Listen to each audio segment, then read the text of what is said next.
नमस्कार दोस्तों। आज की कहानी है मायके की हेकड़ी। धड़ाम धड़ाम अचानक ही दीपिका और शीला जी दोनों ही माँ बेटी के आगे कपड़ों से भरा हुआ बैग गिरा। दोनों ही डर कर दरवाजे की ओर देखती हैं तो सामने दीपिका का पति रोहन गुस्से में बड़ी बड़ी आंखें लाल करते हुए दीपिका को घूर रहा था। अचानक दामाद का इतना गुस्सा भरा रूप देखकर शीला जी डर जाती हैं और उनके हाथ से चाय का कप छूटकर नीचे गिर जाता है। फिर भी बड़ी हिम्मत करके उन्होंने रोहन से बोला, दामाद जी, यह क्या तरीका है? और यह बैग और दो दो सूटकेस किसका है? माँ जी, यह बैग तो आपकी बेटी का है और यही तरीका इसके लिए सही है। आज तो मैंने कपड़ों से भरा बैग और सूटकेस फेंका है। अगर आपकी बेटी की यही हरकत रही तो पूरे रास्ते में थप्पड़ से मारते हुए मैं यहाँ पर फेंक कर हमेशा के लिए चला जाऊँगा। बस दामाद जी, बहुत बोल लिया। अपना ज़बान संभाल कर बोलिए। आप मेरी बेटी के बारे में बात कर रहे हैं। बेटी है वह मेरी, आपके घर की नौकरानी नहीं। इसका मतलब यह नहीं कि आप जैसे चाहें उसे वैसे रखेंगे। हम अभी जिंदा हैं। आपकी जगह कोई और होता तो उसकी जुबान ही खींच लेती। आप हमारी बेटी के साथ ऐसा कुछ भी नहीं कर सकते हैं, समझे आप? बहुत लाड से पाला पोसा है। जी माँ जी, बिल्कुल समझ गया। और आज तक तो जो नहीं समझा था, आज आपकी बात सुनकर, आपकी अकड़ देखकर वह भी समझ गया। जब माँ ही ऐसी है तो बेटी से उम्मीद करना ही बेकार है। सही कहा आपने। अपनी बेटी को बेचा नहीं है तो आप अपनी बेटी को अपने पास ही रखिए। दीपिका, खबरदार, जो आइंदा से मेरे घर के दरवाजे पर कदम रखने की कोशिश की तो हमसे बुरा कोई नहीं होगा। दिन रात तुम्हें मायके में आने का नशा चढ़ा रहता है। बस रात बिताने के लिए तुम ससुराल जाती हो। पास में मायका है तो उसका भरपूर फायदा उठा रही हो। जब जी में आता है मुंह उठाकर चली जाती हो। बिल्कुल शर्म नाम की चीज नहीं रह गई है तुम में। घर गृहस्थी से, लोगों के सुख दुख से कुछ मतलब नहीं है तो आज के बाद तुम यहीं रहोगी। मेरे से, मेरे परिवार से, मेरे घर से तुम्हारा कोई नाता रिश्ता नहीं है।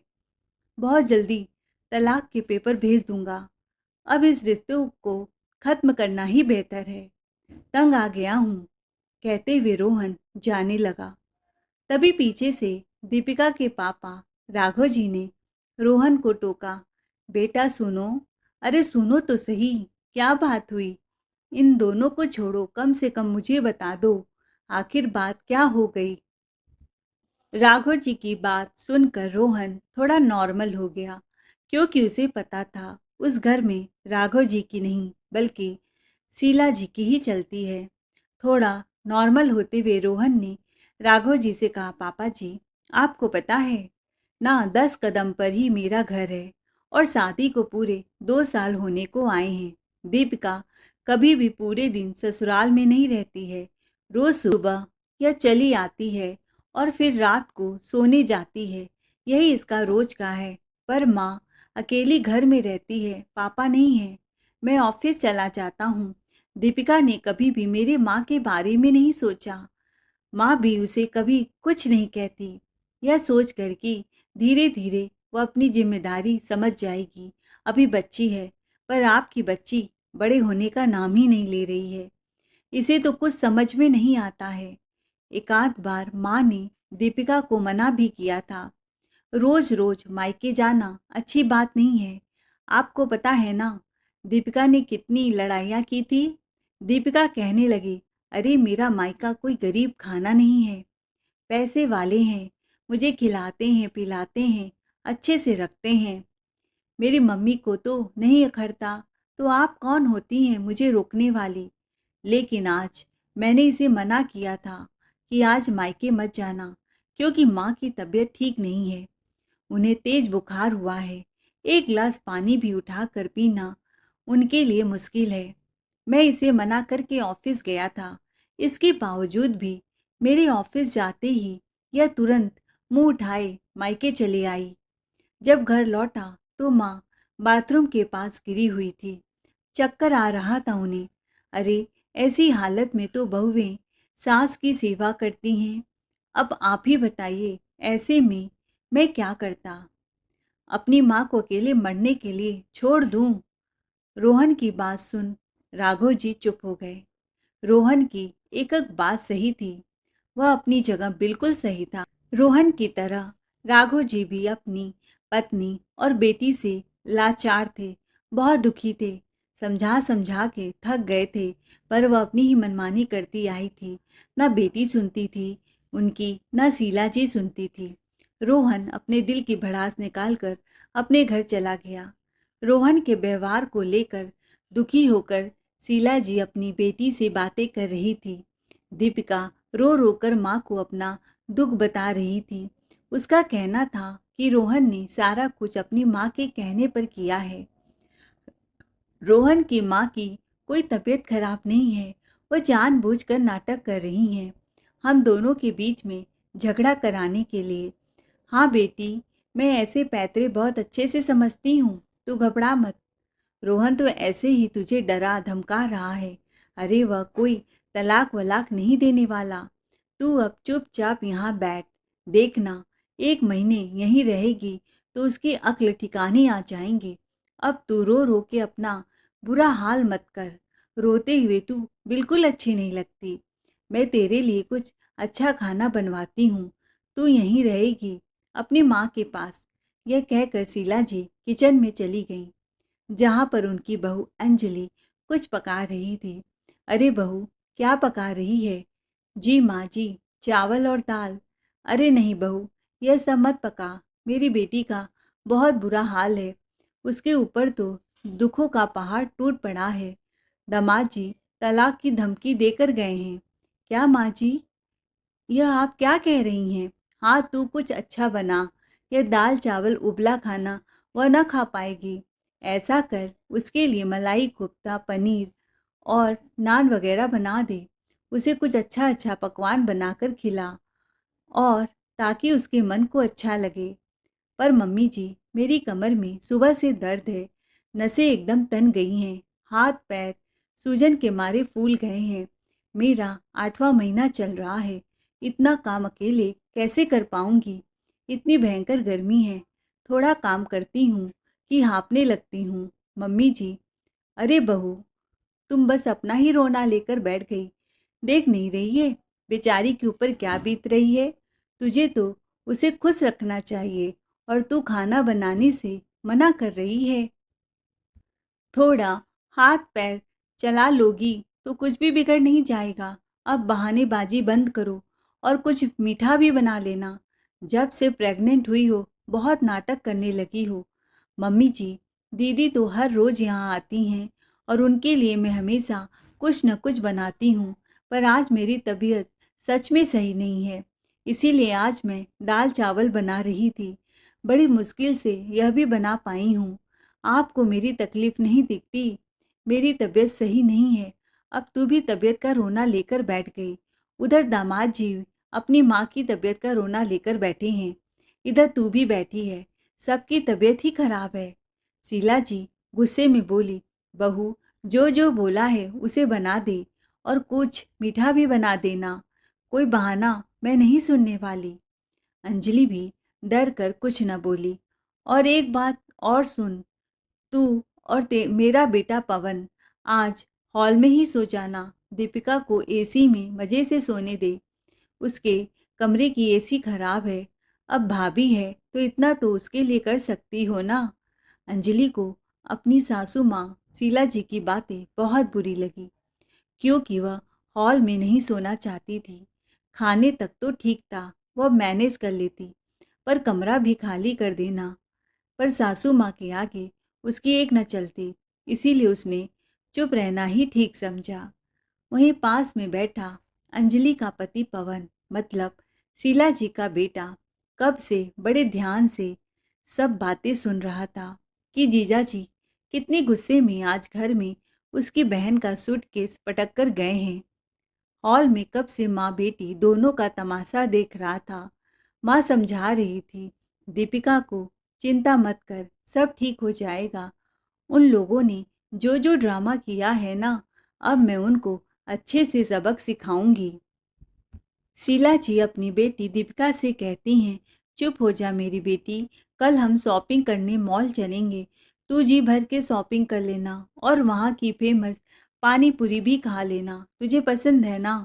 उसके बाद अपनी सहेली के घर चली जाना। अब खुश है ना बेटी। यह सारे नौटंकी देखकर पवन को अपनी माँ के ऊपर बहुत गुस्सा आया।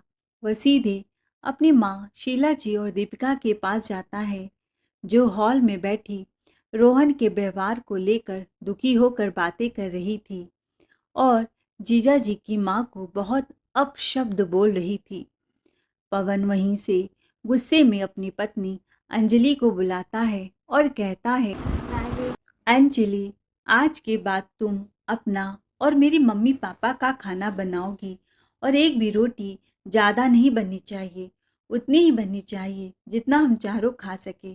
किसी पांचवे के लिए तुम्हें खाना बनाने की ज़रूरत नहीं है, ना काम करने की ज़रूरत है। तुम किसी की नौकर नहीं हो। अचानक ही बेटे का बदला रूप देखकर शीला जी हैरान हो जाती हैं।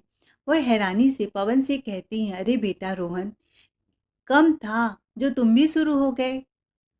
एक अपने जीजा को देखो, अपनी पत्नी को पैरों की जूती तक नहीं समझता है। यहाँ सबके सामने उसको जलील अपमान करके गया है और एक तुम हो कि जोरू के गुलाम बन रहे हो। अभी तुम्हारी शादी हुए 1 साल ही हुए हैं कि तुम अपनी पत्नी का पल्लू ही पकड़ कर बैठ गए हो। तुम्हारा दिमाग काम नहीं कर रहा है। 4 नहीं, हम 5 लोग हैं इस घर में। दीपिका भी है। दिखाई नहीं दे रहा है? नहीं माँ, बिल्कुल दिखाई नहीं दे रहा है। दीपिका की शादी हो गई है, वो अपने घर में रह सकती है। रोज़ रोज़ यहाँ पर आने की ज़रूरत नहीं है। और अगर इसे रोज़ रोज़ यहीं रहना है तो अपना काम खुद करे, खाना भी खुद बनाए खाए, बर्तन भी साफ करे, किचन भी साफ करे। मेरी पत्नी नौकर नहीं है इसकी, जो इसके लिए नए नए तरह तरह के पकवान बनाएगी। और अगर आपको भी दिक्कत है तो आप खुद अपना और दीपिका दोनों का खाना बना लो। और आज के बाद दीपिका की और मेरी पत्नी की तुलना कभी मत करना। भैया, यह आपको क्या हो गया है? आप तो ऐसे नहीं थे। आप माँ से ऐसी कैसे बात कर सकते हो? और भाभी के होते हुए माँ खाना क्यों बनाएगी? क्या फ़ायदा बहू होने का फिर?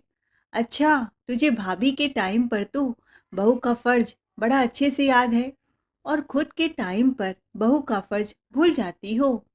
मेरी पत्नी सास ननद की सेवा करे क्योंकि उसकी सास तुम्हारी माँ है। तुमने कितनी बार अपनी सास की सेवा की?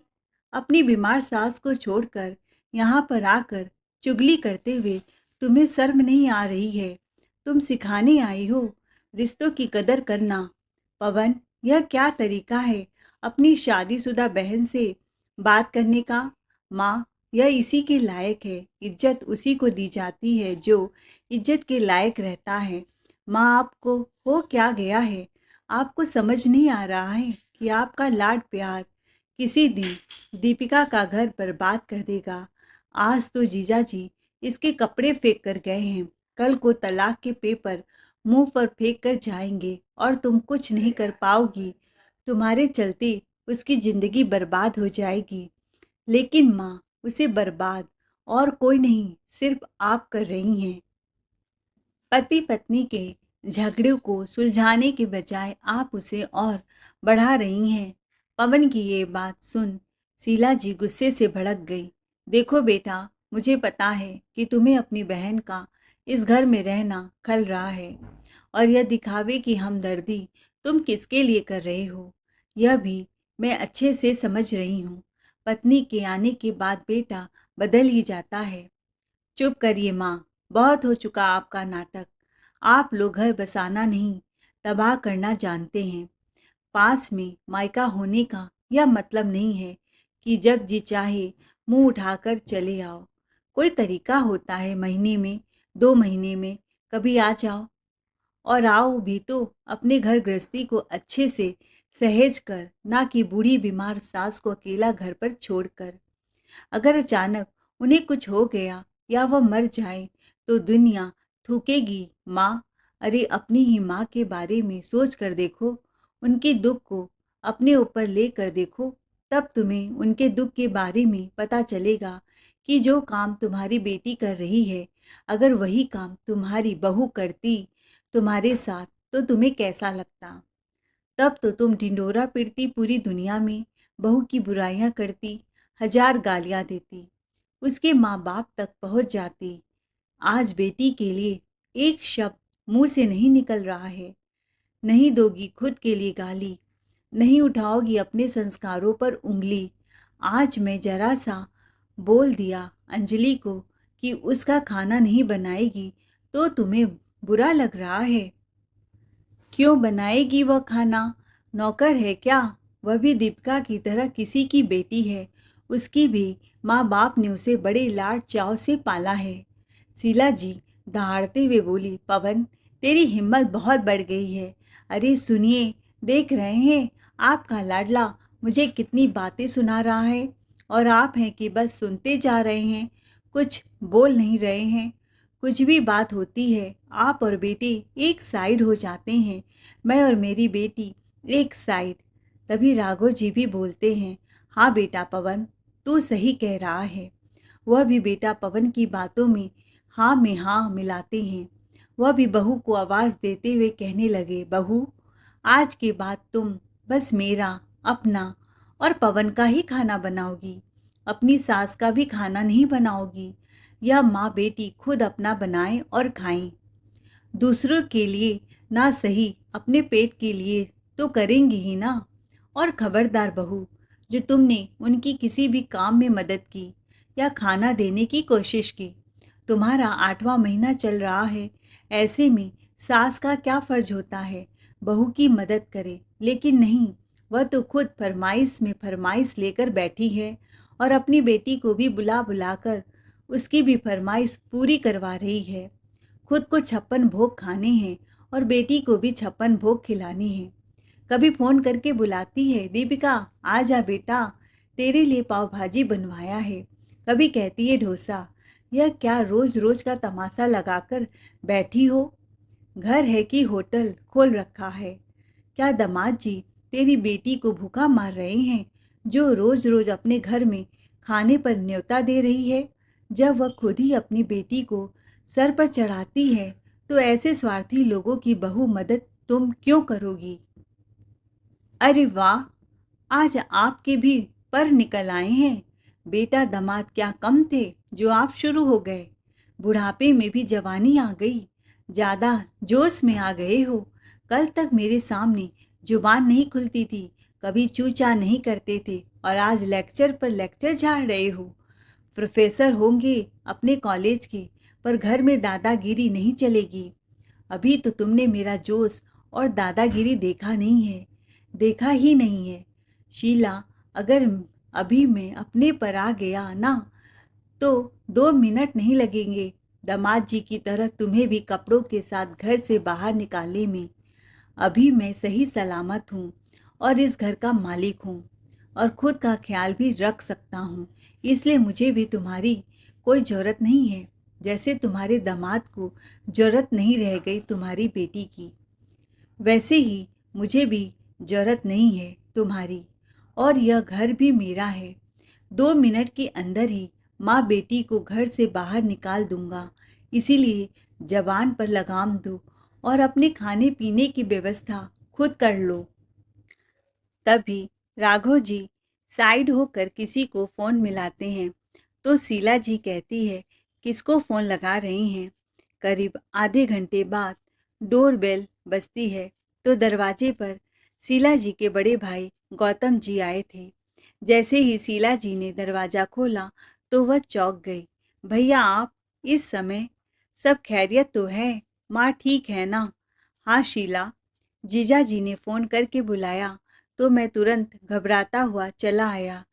क्या बात हो गई? राघव जी दरवाजे के पास आए। आइए साले साहब, मैं आपका ही इंतज़ार कर रहा था। प्रणाम जीजाजी, कैसे याद किया? क्या बात हो गई जो इतनी रात को हमें बुलाए? माफ़ कीजिएगा साले साहब, इतनी रात को आपको कष्ट दिया। पर अब और बर्दाश्त नहीं होता।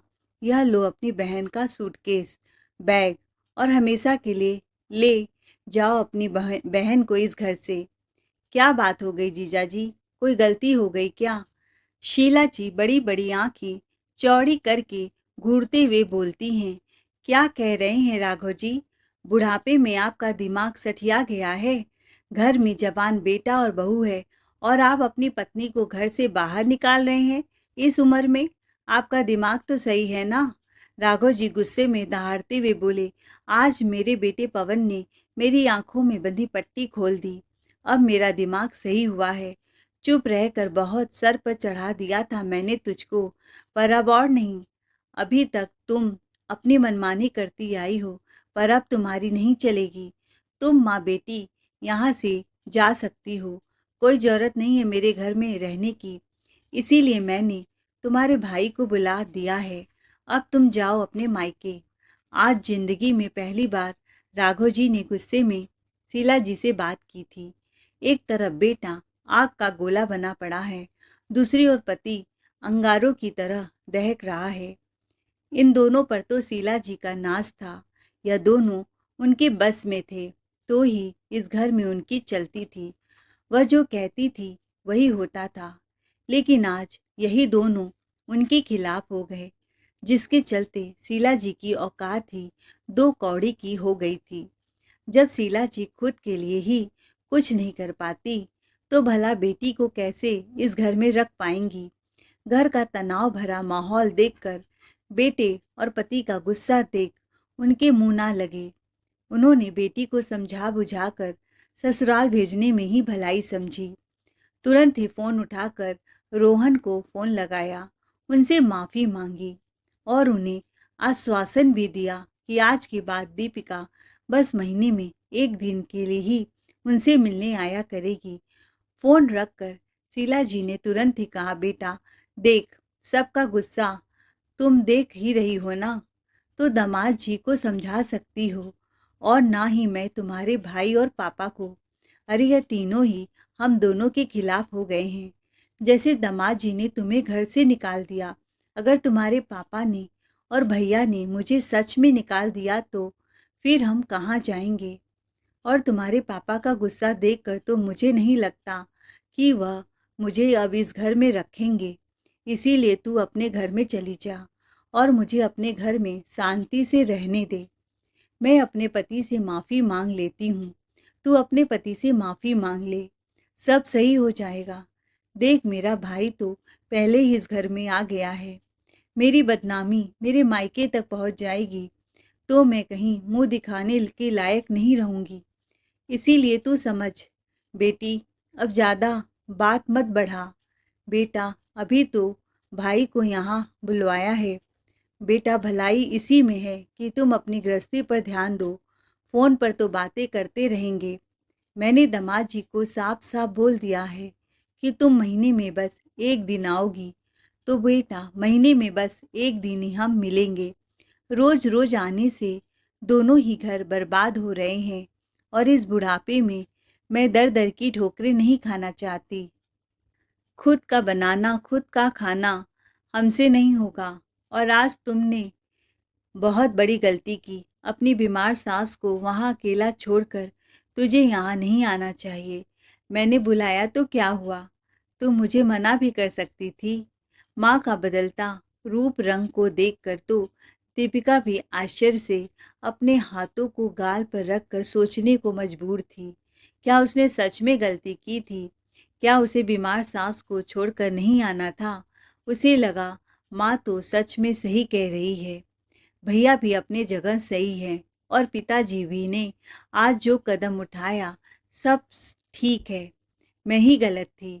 एक तो पहले से ही माहौल इतना बिगड़ा हुआ था, दूसरा पति, पापा और भैया सबका व्यवहार देख दीपिका को लगा कि सच में अगर रोहन की तरह भैया और पापा ने भी माँ के साथ उसे घर से निकाल दिया तो फिर वो कहाँ जाएगी? ससुराल वाले भी उसके खिलाफ, मायके वाले भी उसके खिलाफ। अब तो कोई रास्ता ही नहीं बचा था। हार कर मजबूरी में ही सही, दीपिका ने रोते हुए अपना बैग उठाया और चल पड़ी अपने ससुराल। न दीपिका को छोड़ने पवन गया और न ही राघव जी गए और न ही रोहन आया। दीपिका को अपनी गलती खुद ही सुधारनी थी। जिस मायके का घमंड था, बड़ा धौस जमाती थी, आज वह मायका भी उसे बेगाना लगने लगा था। शीला जी अपने भाई से कहती है, भैया हर घर में ऐसे छोटे छोटे झगड़े होते रहते हैं, हम उसे आपस में सुलझा लेंगे, मैं मायके नहीं जाने वाली। सुनिए जी, मुझे माफ़ कर दीजिए। शीला जी अपने पति के पैरों में गिरकर उनसे माफ़ी मांगती हैं।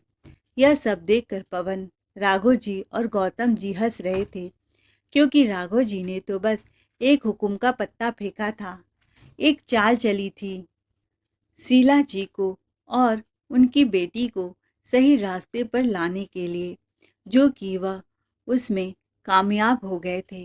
तो दोस्तों, इस कहानी से हमें यह सीखने को मिलता है कि मायका ससुराल पास पास हो तो भी बेटी को हर समय मायके ही जाकर डेरा नहीं डालना चाहिए, क्योंकि भाभी भी तो किसी घर की बेटी है, वह भी तो अपने मायके जा सकती है। सच्चा सुख अपने घर गृहस्थी को संभालने में ही होता है। तो दोस्तों, इस कहानी में किसका किरदार आपको सबसे अच्छा लगा, मुझे कमेंट करके ज़रूर बताइए। उम्मीद करती हूँ आपको हमारी कहानी पसंद आई होगी। कहानी पसंद आई है तो प्लीज़ वीडियो को लाइक करें, चैनल पर नए हैं तो चैनल को ज़रूर सब्सक्राइब करें। और हाँ, फिर मिलते हैं एक नई कहानी के साथ। Thanks for watching.